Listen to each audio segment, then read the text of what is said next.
મિત્રો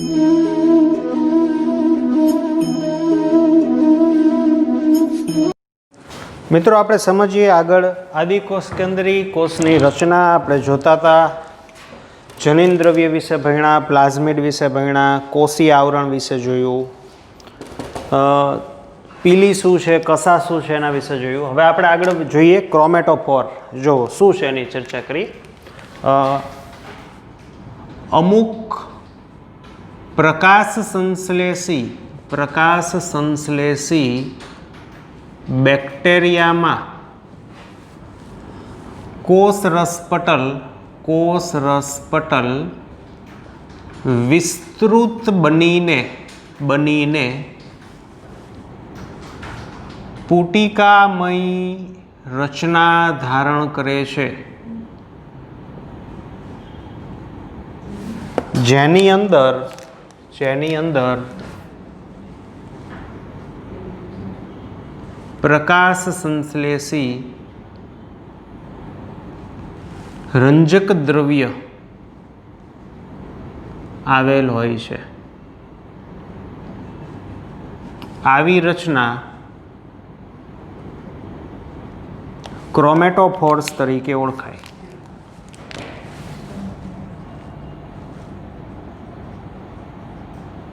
ક્રોમેટોફોર તરીકે ઓળખાય.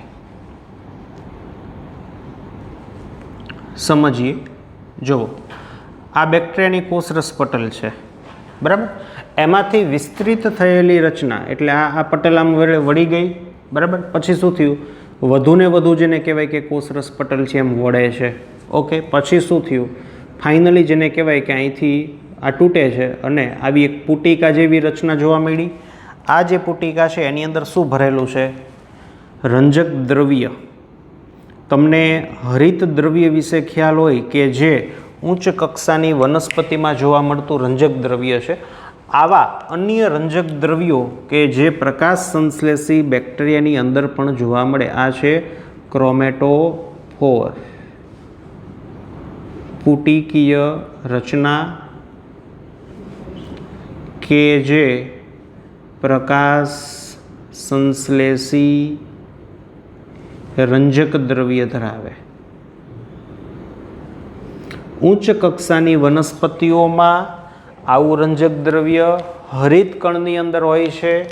આપણે ભણી ગયા કે આદિકોષ કેન્દ્રી કોષ છે એની અંદર હરિત કણ હોતા નથી, કારણ કે હરિત કણ બેવડી પટલમય રચના છે અને બેવડી પટલમય રચનાઓ આદિકોષ કેન્દ્રી કોષની અંદર જોવા મળતી નથી. તો ક્રોમેટોફોર કોષરસ પટલ છે, એનું વિસ્તૃતીકરણ કરીને મીન્સ કે કેવી રીતે થાય છે આપણે જોયું. એવી રીતે બનતી કોથળી જેવી રચના છે જેની અંદર પ્રકાશ સંશ્લેષણ માટે જરૂરી રંજક દ્રવ્ય જે છે એ ભરેલા હોય છે. ચાલો આગળ ચર્ચા કરીએ. હવે મિત્રો હું તમને એક વસ્તુ મારે સમજાવી છે કે કોષનું કાર્ય શું. તો તમારો પ્રશ્ન એવો હોય કે સાહેબ અલગ અલગ કોષ છે ને એ અલગ અલગ કાર્ય કરતા હોય, પણ ગમે તે કોષ હોય કોષનું એક જ કાર્ય છે કે કોષ પોતાના કોષ રસમાં જૈવ રાસાયણિક ક્રિયા કરે. એટલે કોષનો જે કોષરસ છે ને એમાં સતત રાસાયણિક ક્રિયાઓ થાય કે રસાયણ A, રસાયણ B અને કોઈ નિપજ C બને છે, કે રસાયણ X, રસાયણ Y, Z નિપજ બને છે. રેડી? ધ્યાન આપજો. હવે આ જે રાસાયણિક પ્રક્રિયાઓ થાય ને, આ રાસાયણિક પ્રક્રિયા કે તેની નિપજ થી કોષ વિશિષ્ટ લક્ષણ આપે. આજે લક્ષણ શું છે? તો કે લક્ષણ એટલે કોષમાં થતી જૈવ રાસાયણિક ક્રિયા એન્ડ તેની નિપજ. હું તમને સમજાવું. જો ધારો કે આ આપણું માથું છે, એની ચામડીના કોષો છે. તો આ જે કોષ છે એમાં જૈવ રાસાયણિક ક્રિયા થાય છે A+B એન્ડ નિપજ બને છે કંઈક આવું. આ જે નિપજ છે તે કોષની બહારની બાજુએ એડ થાય છે, વળી પાછી રાસાયણિક પ્રક્રિયા થઈ, વળી આવી નિપજ બની બહારની બાજુએ એડ થઈ, તો જુઓ આ શું બની ગયા? વાળ છે, વાળ. તો આપણું લક્ષણ છે. જો આ પ્રોડક્ટ કોઈ અલગ રીતે બને છે, x પ્લસ વાય, અને પ્રોડક્ટ અલગ પ્રકારની બને છે, તો જો વાળનો કલર ચેન્જ થઈ ગયો, તો આ અલગ લક્ષણ થઈ ગયું. આપણે એમ કે આ ભૂરો જાય, ભૂરા વાળવાળો, સફેદ વાળવાળા, કાળા વાળવાળા. તો હકીકતમાં કોઈ પણ કોષ આખું જીનેટિક્સ છે, અહીંથી જીનેટિક્સ સ્ટાર્ટ થાય, પણ મારે એમાં નથી લઈ જવા. પણ હું તમને એટલું કહું છું કે કોષની અંદર થતી જૈવ રાસાયણિક ક્રિયા અને એની જે નિપજ અથવા જૈવ રાસાયણિક ક્રિયાઓનો જે પ્રકાર છે તે સજીવની અંદર કે કોષની અંદર લક્ષણ આપે. આપણે લક્ષણ એટલે શું સમજીએ? મોઢું, મોઢું આનું વાંકું, આનું મોઢું આવું, આનું નાક આવું, આનું. પણ આજે આનું નાક આવું કેમ છે? આના મોઢાનો શેપ આવો કેમ છે? આની ચામડીનો કલર આવો કેમ છે? આની ઊંચાઈ વધુ કેમ છે? તમે દરેક વસ્તુને જો સાયન્ટિફિકલી જુઓ ને તો અલ્ટિમેટલી કોષની અંદર થતી જૈવ રાસાયણિક ક્રિયાએ જ તમે પહોંચો. એટલે કોષની અંદર થતી જૈવ રાસાયણિક ક્રિયાનો પ્રકાર કે આવા પ્રકારની છે કે આવા પ્રકારની, મીન્સ કે એની નિપજ કે જૈવ રાસાયણિક પ્રક્રિયાનો દર, આ ultimately scientifically at the end લક્ષણો માટે જવાબદાર છે. હું તમને સમજાવું. આપણે ઘણાને ખાધોડકા કહી કે એ લગ્ન સમારંભમાં જાય એટલે 50 જાંબુ ખાઈ જાય, તો 50 જાંબુ એને પચે છે, આપણને નથી ધારો કે પચતા, આપણે 2 જાંબુ જ માંડ ખાઈ શકીએ. તો હું તમને આવી રીતે સમજાવી શકું કે જેને 50 જાંબુ પચે છે તો એની અંદર જાંબુ એટલે મોસ્ટ ઓફ લિપિડ કન્ટેન્ટ, તો એની અંદર લિપિડનું પાચન કરતાં ઉત્સેચકો ઝાઝા બને છે. તો ઉત્સેચકો બનવા એક જૈવ રાસાયણિક ક્રિયા છે. આપણી અંદર ઓછા બને છે એટલે આપણે 50 જાંબુ ખાય તો અપચો થાય, એ ખાય તો પચે છે. એટલે તમે અલ્ટિમેટલી કોઈ પણ લક્ષણ જોવો, આપણે એમ કહીએ કે આ તો ગરમ સ્વભાવના છે, તો એની અંદર મગજમાં અમુક પ્રકારના દ્રવ્યો વધારે બને છે, તો એ દ્રવ્ય વધારે બનવા એ જૈવ રાસાયણિક ક્રિયા જ છે. એટલે મેં તમને શું સમજાવ્યું કે કોષનું કાર્ય શું? તો કે જૈવ રાસાયણિક પ્રક્રિયા કરવી. બીજું શું સમજાવ્યું કે જૈવ રાસાયણિક પ્રક્રિયાનો પ્રકાર એટલે કે અલ્ટિમેટલી કઈ નિપજ બને છે તે નિપજનો પ્રકાર, એન્ડ જૈવ રાસાયણિક પ્રક્રિયાનો દર, આ બંને બાબત હકીકતમાં લક્ષણનું નિયમન કરે છે. હવે સાંભળજો, કોષમાં થતી જૈવ રાસાયણિક પ્રક્રિયા, ઉત્સેચક હોય ને, કોણ હોય? ઉત્સેચક દ્વારા થાય, જેને બાયોલોજીની ભાષામાં એમ કહેવાય કે આપણા કોષની અંદર થતી લગભગ બધી જ જૈવ રાસાયણિક પ્રક્રિયાઓ ઉત્સેચક દ્વારા પ્રેરિત થાય. હું એ શબ્દ નથી વાપરતો, સાદો શબ્દ આપું છું કે ઉત્સેચક દ્વારા થાય. હવે જોજો, ઉત્સેચક પ્રોટીનના બનેલા હોય. રેડી? અને સાંભળજો, પ્રોટીન બનાવવાની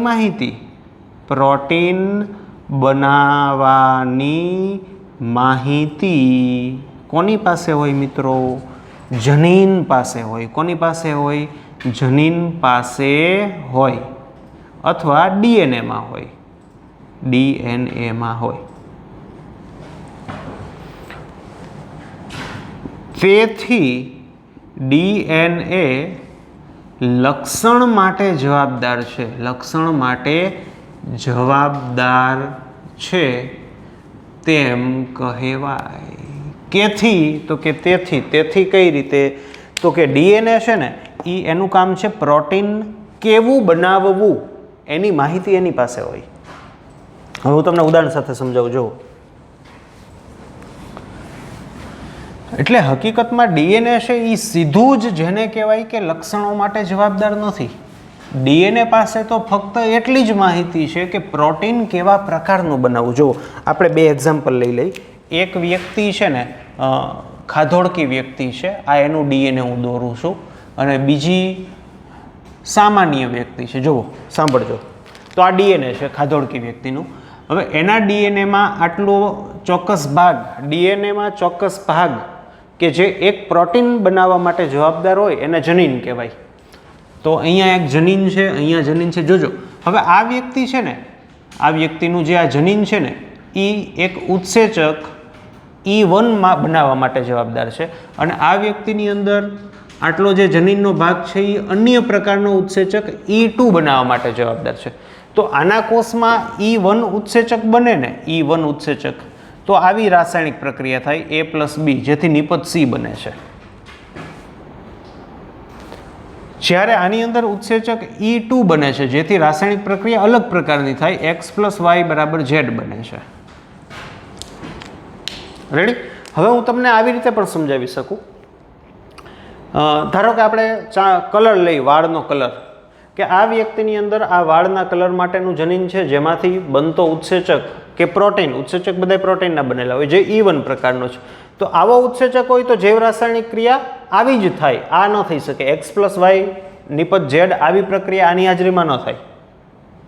તો આની જે નિપજ બની C, ધારો કે આ નિપજ બને છે કાળું પ્રોટીન, કાળું વાળ માટેનું પ્રોટીન. ધારો કે બીજી વ્યક્તિમાં આવું જનીન છે, તો એમાં આવો ઉત્સેચક બને છે, તો આવું Z નિપજ બની, તો તે છે ભૂખરા રંગનું પ્રોટીન, વાળ માટેનું પ્રોટીન. તો આના વાળ ભૂખરા થાય, આના કાળા થાય. તો આ લક્ષણ થયું. તો લક્ષણો માટે જૈવ રાસાયણિક ક્રિયાઓ જવાબદાર છે.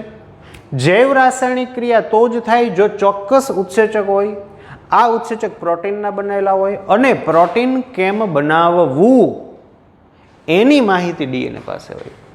ડીએનએ પાસે પ્રોટીન કેમ બનાવવું, એન્જિનિયર પાસે બિલ્ડિંગ કેમ બનાવવી એની માહિતી હોય. એન્જિનિયર પોતે ઈંટ, ખીલાસળી હોય, સિમેન્ટ હોય, એનું પ્રોડક્શન ન કરે. કેમ બનાવવું એની માહિતી, એટલે આની પાસે કેમ બનાવવું એની માહિતી હોય. ચાલો સમજીએ શું હોય, બેઝિક ધ્યાન આપજો.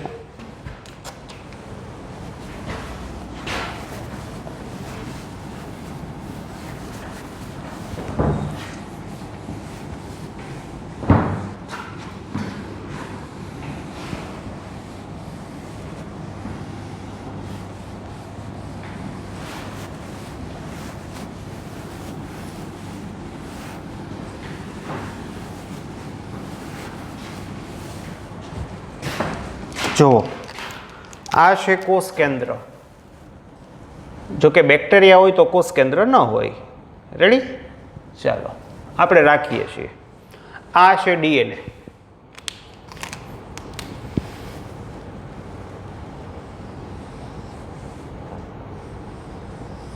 રેડી?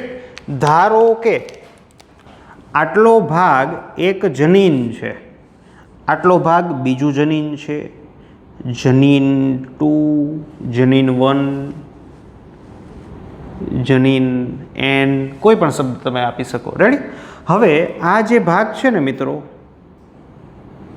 એ ધારો કે વાળ બનવાનું જનીન છે કે કોઈ પણ લક્ષણનું જનીન છે, તો પ્રોસેસ શું થાય, કેવી રીતે પ્રોટીન બનવાની પ્રોસેસ થાય, હું સમજાવું તમને. જો, તો સૌપ્રથમ આ જે જનીન હોય ને, જનીન, એની ઝેરોક્સ કોપી બને.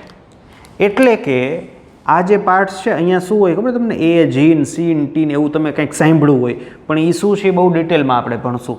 તો સૌપ્રથમ જે આ જનીન છે એની ઝેરોક્સ કોપી બને એની સામે. જો આ બેયનું. રેડી? આખું ડીએનએ, ડીએનએની અંદર ચોક્કસ વિસ્તાર કે જે પ્રોટીન બનાવવા માટે જવાબદાર હોય એને જનીન કહેવાય. તો સૌપ્રથમ કોઈ જનીન છે ને એની સામે એના જેવી કોપી બને. મિત્રો આ જે બન્યું ને એને mRNA કહેવાય. એમ બોલે તો messenger, messenger RNA, ribose nucleic acid. આ છે ડીએનએ. હવે mRNA હોય ને અહીંથી બહાર નીકળે. આ mRNA છે અહીંથી બહાર નીકળું. રેડી? આ mRNA બહાર નીકળે અને જો સુકોષ કેન્દ્રીય રચના હોય તો કોષ કેન્દ્રની બહાર નીકળે, આદિકોષ કેન્દ્રીય રચના હોય તો અહીંયા કાંઈ હોતું નથી, તો કાંઈ કહેવાની જરૂર નથી. આ કોષ રસ આવી ગયો. હવે કોષ રસ હોય ને એની અંદર આવી રીતના રિબોઝોમ હોય. આ એમઆરએનએ છે, સેજ મોટું દોર દઉં. રેડી? હવે કોષ રસની અંદર આવી રીતના રિબોઝોમ હોય. રિબોઝોમ ઊંધા માટલા જેવી રચના જો છે, આ રિબોઝોમ. હવે આ જે એમઆરએનએ હોય ને એ અહીંયા ગોઠવાય. રિબોઝોમ હોય ને એમાં અહીંયા એમઆરએનએ ગોઠવાય. જો આ છે.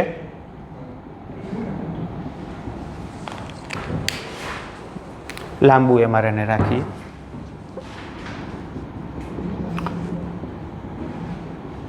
મિત્રો તમને ખ્યાલ હોય તો ડીએનએમાં જે એ ને જીન, સી ને ટી ને એવું બધું આવતું હોય ને એ જ હકીકતમાં સાંકેતિક માહિતી છે.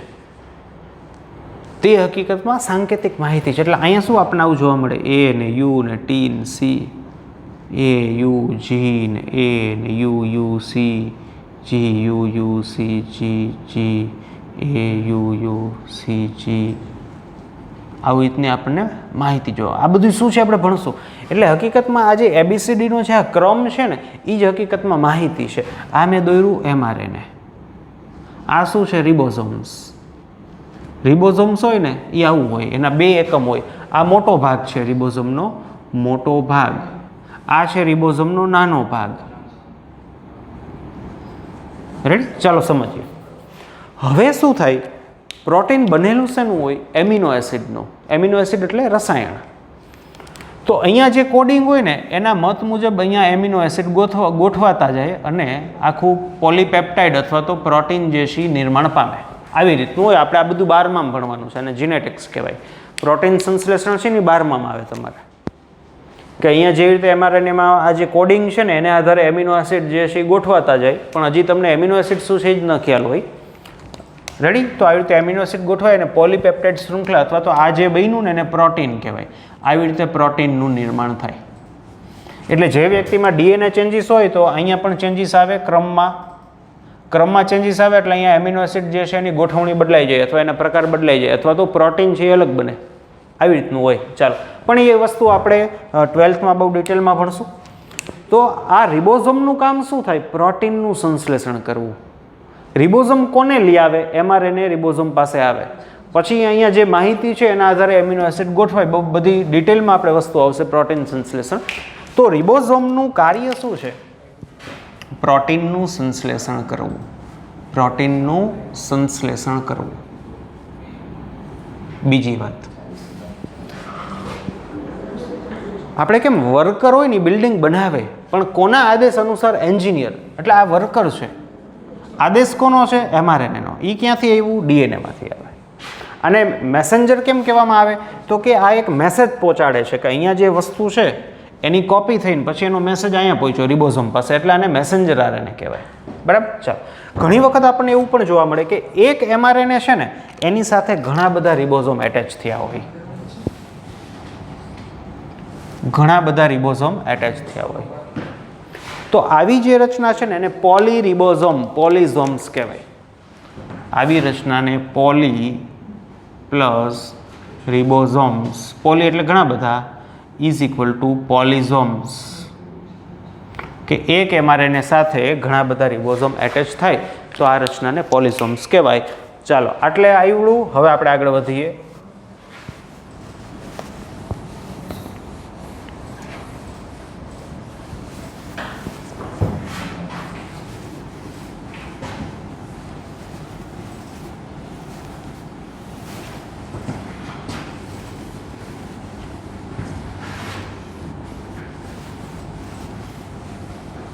જો હવે તમે રિબોઝોમ, શું રિબોઝોમ જોજો કેવું છે? ઊંધું માટલું છે. હવે આપણે આ માટલાની અંદર વયા જઈએ. આપણે માટલાની અંદર વયા જશું એટલે આ પાર્ટ્સ કેવો લાગશે? આમ ઉપર આમ માટલું હોય એવું. રેડી? હવે ધારો કે તમે કલ્પના કરો કે આ રૂમ છે એ આખું રિબોઝોમ્સનો મોટો ભાગ છે. રેડી? તો આ છે એનું શું થાય? દિવાલ થાય. આ બધું એનું દિવાલ થાય. તો હવે એની દિવાલનું આમ અડું છું. હવે આની દિવાલ નહીં તો કેવો અવાજ આવ્યો? કારણ કે આ ઘન વસ્તુ છે. તો આ જે રિબોઝોમ જે છે એની જે આ દિવાલ છે એ શેની લોખંડની હશે, રબરની હશે કે પ્લાસ્ટિકની બનેલી હશે? આ જે રિબોઝોમ જે છે એની જે દિવાલ એટલે કે રિબોઝોમ શેના બનેલા હોય? તો જુઓ, રિબોઝોમ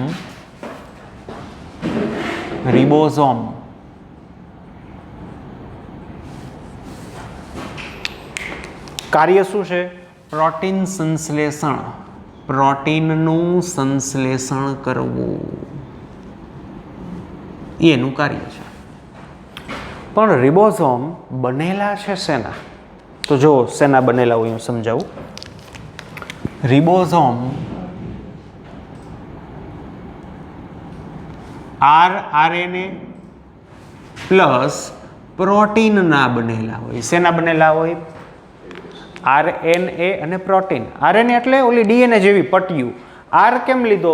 તો કે જે RNA રિબોઝોમના બંધારણમાં સંકળાયેલા હોય એને રિબોઝોમલ RNA કહેવાય. R એટલે રિબોઝોમલ RNA, બીજું કંઈ નથી.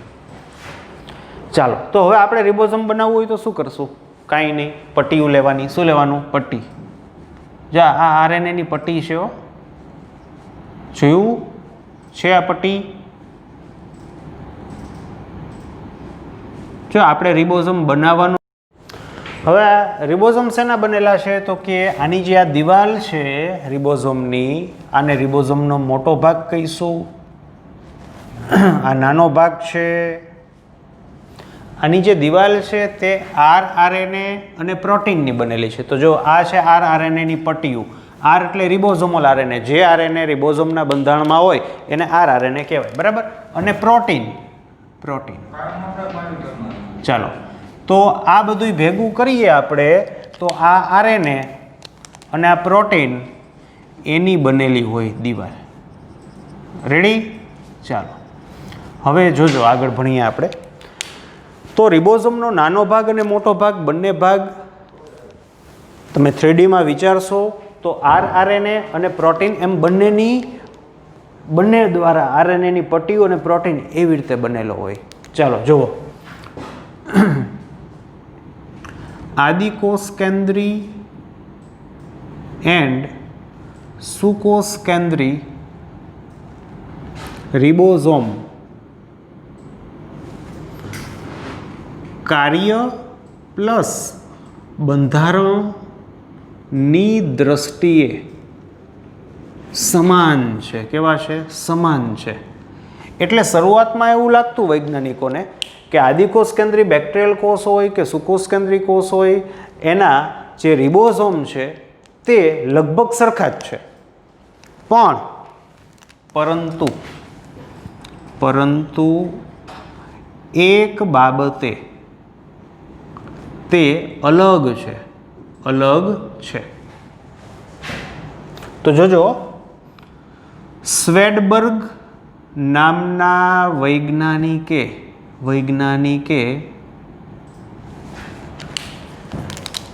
સુકોષ કેન્દ્રી એન્ડ આદિકોષ કેન્દ્રી રિબોઝોમ્સ વચ્ચેનો તફાવત આપ્યો. અને આ જે તફાવત આપ્યો એ આપણે વિચારી ન શકીએ એવો એને ડિફરન્સ આપ્યો. જોજો શું ડિફરન્સ આપ્યો, જોજો. હવે એ ડિફરન્સ સમજાવતા પહેલાં મારે તમને બીજી એક વસ્તુ સમજાવવી છે. આ છે પાણીની ડોલ. શું છે? પાણીની ડોલ. હવે એમાં આ છે ઈંટ. હવે એને હું ડબાડું, મીન્સ કે ડૂબવું એટલે શું કહેવાય? એમ અવસાદન થવું. શું થાય? અવસાદન અથવા સેડિમેન્ટેશન. અવસાદન, તળિયે બેસી જવું. તો ઈંટ છે ને, ઈંટ એને સપોઝ કે હું ડૂબાડું છું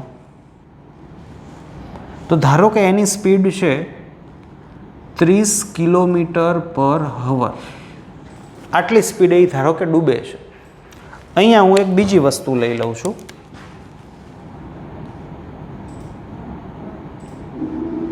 આ છે પેન. ધારો કે આ પેન છે તે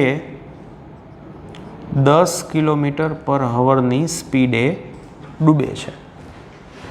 હું શું સમજાવું છું? હું એ સમજાવું છું કે રિબોઝોમ છે ને એ સુકોષ કેન્દ્રીના હોય કે આદિકોષ કેન્દ્રીના હોય, એનું કાર્ય મીન્સ કે પ્રોટીન સંશ્લેષણ કાર્યની દ્રષ્ટિએ અને બંધારણ એટલે કે RNA અને પ્રોટીન આ બંનેની દ્રષ્ટિએ સમાન છે. શેમાં? આદિકોષ કેન્દ્રી પ્લસ સુકોષ કેન્દ્રીમાં. એટલે વૈજ્ઞાનિકોને શું લાગ્યું કે રિબોઝોમ છે એ આદિ અને સુ બંનેની અંદર સમાન પ્રકારના જોવા મળે છે. પણ એક માથા ફરેલ વૈજ્ઞાનિક હતા સ્વેડબર્ગ, મહાન વૈજ્ઞાનિક સ્વેડબર્ગ, એને ડિફરન્સ કાઢી દીધો કે ના આ અલગ છે.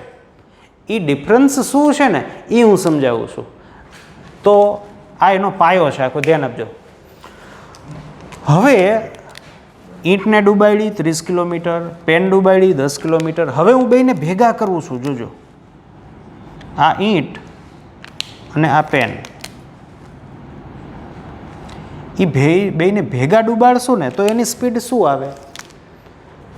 30 + 10 40 આવે? ન આવે. શું કામ? ઈંટ છે ને એની સાથે પેન છે એટલે એની સ્પીડમાં અવરોધન આવે, ઈંટની સ્પીડ કપાય. જ્યારે આની 10 છે તો એની સ્પીડમાં વધારો આવે. શું કામ? તો કે બાજુમાં ઈંટ છે. એટલે આનું જે અવસાદનનો જે દર છે ને એનું મૂલ્ય આનો સરવાળો ન આવે, ન તો આની બાદબાકી આવે, ન તો આનો ગુણાકાર આવે. આનું મૂલ્ય કંઈક અલગ જ આવે. નો ડાઉટ કે 30 + 10 40ની આસપાસનું કંઈક મૂલ્ય આવે. રેડી? તો જુઓ, આ સાહેબે જે આપણને ડિફરન્સ કાઢી દીધો છે ને એ ડિફરન્સ કંઈક આવી રીતે જ કાઢી દીધો છે. એ હું તમને સમજાવું એ ડિફરન્સ કેવી રીતે કાઢ્યો. જુઓ, આ પાણી. હવે આ સાહેબે શું કીધું ખબર? એ કે તમે આ રિબોઝોમ ડૂબાડ્યા હોય એને અવસાદન પાણીમાં ડૂબાડ્યા, શેમાં ડૂબાડ્યા એ સાહેબને ખબર હોય, પણ એને અવસાદન કર્યું. આ રિબોઝોમ છે આદિકોષ કેન્દ્રી સજીવનો છે, આ સુકોષ કેન્દ્રી સજીવનો છે. દેખાવે અને કાર્યની દ્રષ્ટિએ હરખા જ લાગ્યા, પણ આદિકોષ કેન્દ્રી સજીવ છે એનો રિબોઝોમ 70ની સ્પીડે ડૂબ્યો અને સુકોષ કેન્દ્રી છે એનો રિબોઝોમ 80ની સ્પીડે ડૂબે છે. આ ડિફરન્સ છે 70. એવું કહેવામાં આવે કે આદિકોષ કેન્દ્રીય સજીવ છે ને એના રિબોઝોમ 70S પ્રકારના છે. જ્યાં S એટલે શું? S એટલે સેડિમેન્ટેશનનો દર, એટલે કે અવસાદનનો દર. એ દર km/hનો છે કે મિનિટ/સેકન્ડનો છે કે મિનિટ/hનો શું છે, મીટર/hનો છે કે જે પણ હોય તે એ સાહેબને ખબર છે. પણ અહીંયા એસનો મિનિંગ શું? 70S મિનિંગ શું? તો કે 70 એકમની સ્પીડે દર અવસાદન પામે છે. જ્યારે સુકોષ કેન્દ્રી સજીવના જે રિબોઝોમ છે એ 80 એકમ સ્વેડબર્ગ એકમ સેડિમેન્ટેશન અવસાદનની સ્પીડે નીચે બેસે છે. રેડી? તો જોજો, હવે સાંભળજો.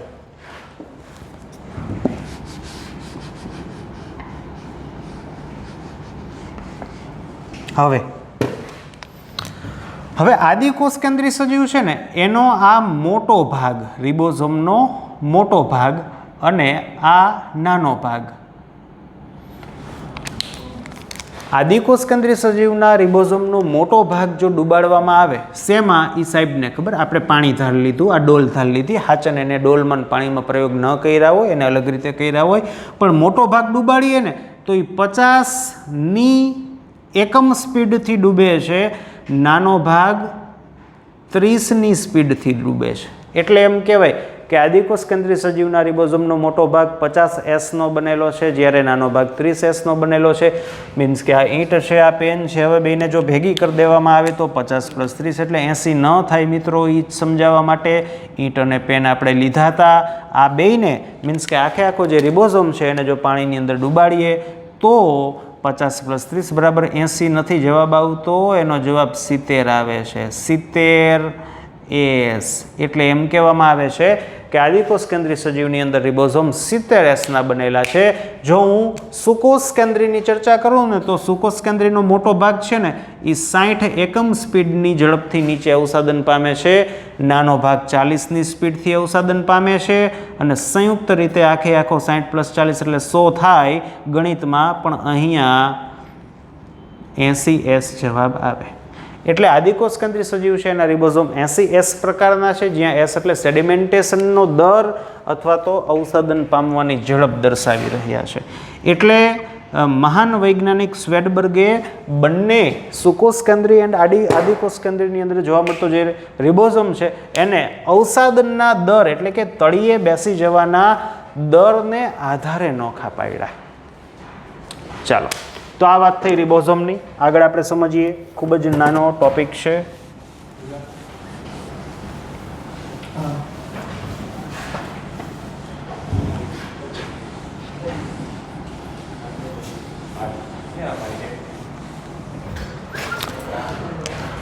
તો રિબોઝોમ જોયું આપણે. એન્ડ નંબર 2, સમાવિષ્ટ સૂક્ષ્મકાય રચના. આ શું છે જોઈએ. બેક્ટેરિયા હોય ને, બેક્ટેરિયા એને કોઈ એક એવું રસાયણ બનાવવાનું હોય કે જેનો સ્ત્રાવ બહાર કરવાનો હોય અથવા તો એને સાચવીને રાખવાનું હોય. તો બેક્ટેરિયા હોય ને એ આવું જે રસાયણ હોય ને એને આવી કોથળી જેવી રચના હોય ને એમાં ભરીને રાખે. તો આવી જે કોથળીઓ જેવી રચના હોય ને એને શું કહેવાય? સૂક્ષ્મ કાય રચના. સિમ્પલ. તો બેક્ટેરિયાની અંદર આપણને જનનેન્દ્રિય જોવા મળે, પ્લાઝમિડ જોવા મળે, કોષ રસપટલ જોવા મળે, કોષ દિવાલ જોવા મળે, ક્યારેક બહારનું લેયર જોવા મળે, ક્રોમેટોફોર જોવા મળે, રિબોઝોમ જોવા મળે, ઉપરાંત સૂક્ષ્મકાય રચના પણ જોવા મળે. સૂક્ષ્મકાય રચના એટલે શું? કોથળી જેવી રચના અંદર કાંઈક ભર્યું હોય. ચાલો, આ સિવાય બીજું શું જોવા મળે? ફોસ્ફેટ કણિકાઓ જોવા મળે,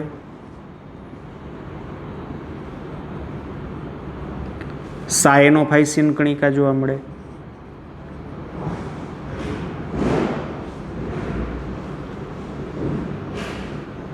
સાયનો કે સાયનો. હા, સાયનોફાઇસિન કણિકા, ફોસ્ફેટ કણિકા ખબર હોય. ફોસ્ફેટ સાયનોફાઇસિન કણિકા છે ને એ સાયનો બેક્ટેરિયામાં જોવા મળે. સાયનો બેક્ટેરિયા એટલે સાદી ભાષામાં લીલ અથવા બ્લુ ગ્રીન આલ્ગી અથવા પ્રકાશ સંશ્લેષી બેક્ટેરિયા. સાયનોફાઇસિન કણિકા શું ધરાવે? સાયનોફાઇસિન કણિકા શું ધરાવે? તો કે તે નાઇટ્રોજન ધરાવે. ઘણા લોકો એમ સમજે કે આની અંદર N2 વાયુ હોય, પણ એવું ન હોય. N2 વાયુ એમાં ન હોય. એ આપણે જેમ જેમ આગળ જેમ સ્ટડી કરીએ ને એમ તમને ખબર પડે કે આમાં કાંઈ પ્યોરલી N2 વાયુ ન ભર્યો હોય, પણ અલગ સ્વરૂપે નાઇટ્રોજન જોવા મળે. પણ તમને એમ થાય નાઇટ્રોજનનો એને શું હળગાવો છે? ના, નાઇટ્રોજન સળગે નહીં, પણ નાઇટ્રોજન જે છે એનું અન્ય અણુઓના સંશ્લેષણમાં કામ હોય. એમિનો એસિડ પ્રોટીન બનાવવું હોય, DNA બનાવવું હોય તો એમાં નાઇટ્રોજનની જરૂર પડે. પછી અમુક બેક્ટેરિયા છે એની અંદર આપણને આવી રીતે ગ્લાયકોજન કણિકાઓ પણ જોવા મળે. ગ્લાયકોજન શું છે? એક પ્રકારનું કાર્બોદિત, ખોરાક સંગ્રહી કણિકા ગ્લાયકોજન જોવા મળે. રેડી? પછી અમુક બેક્ટેરિયા હોય ને એમાં આવી હવા ભરેલી ધાનીઓ પણ જોવા મળે આપણને.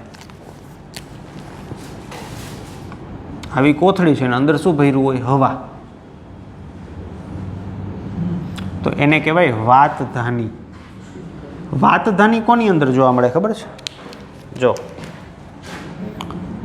સાયનો બેક્ટેરિયા, પછી purple sulphur bacteria and green sulphur bacteria.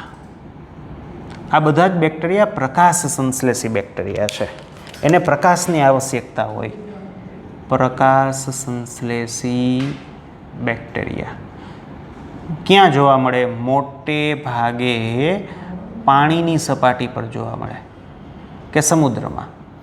તો પ્રકાશ મેળવવા માટે, પ્રકાશ સંશ્લેષણ માટે, પ્રકાશ મેળવવા માટે સપાટી પર તરતું રહેવું આવશ્યક છે.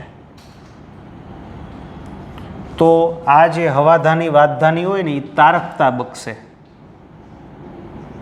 આપણે કેમ સ્વિમિંગ પુલમાં ઓલી રિંગ કે જેની અંદર હવા ભરી હોય એ રિંગ સાથે આપણે પાણીમાં ઉતરીએ જેથી ડૂબી નહીં. તો એવી રીતે આ જે બેક્ટેરિયા છે એની અંદર આવી હવા ભરેલી કોથળી હોય કે જે કોષને ઉપરની સપાટી ઉપર જ રાખશે, ડૂબવા નહીં દે. બરાબર. તો આ જોઈએ આપણે સમાવિષ્ટ સૂક્ષ્મકાય રચનાઓ. મળીએ મિત્રો ફરીથી નેક્સ્ટ લેક્ચરની અંદર.